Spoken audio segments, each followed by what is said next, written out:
math book by DK Publishing.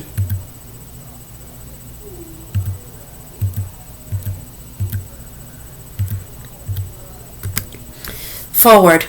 Summarizing all of mathematics in one book is a daunting and indeed impossible task.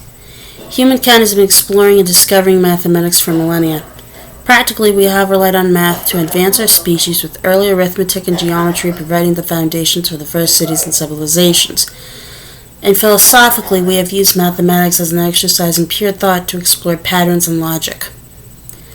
As a subject, mathematics is surprisingly hard to pin down with one catch-all definition. Mathematics is not simply, as many people think, stuff to do with numbers. That would exclude a huge range of mathematical topics, including much of the geometry and topology covered in this book. Of course, numbers are still very useful tools to understand even the most esoteric areas of mathematics, but the point is that they are not the most interesting aspect of it. Focusing just on numbers misses the forest for the trees.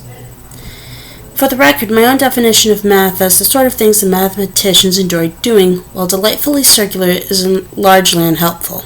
Big ideas, simply explained, is actually not a bad definition. Mathematics could be seen as the attempt to find the simplest explanations for the biggest ideas. It is the endeavor of finding and summarizing patterns. Some of those patterns involve the practical triangles required to build pyramids and divide land. Other patterns attempt to classify all of the 26 sporadic groups of abstract algebra.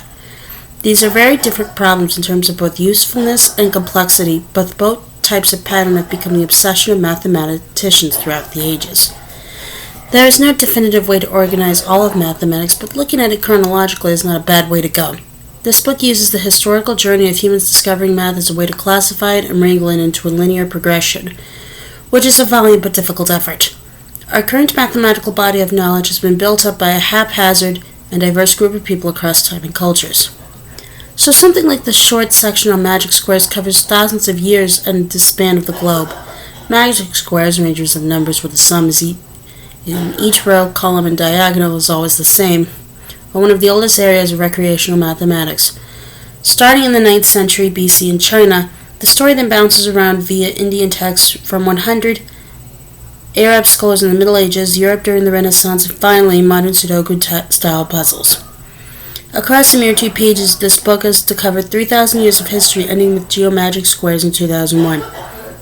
And even in this small niche of mathematics, there are many magic square developments that there was simply not enough room to include.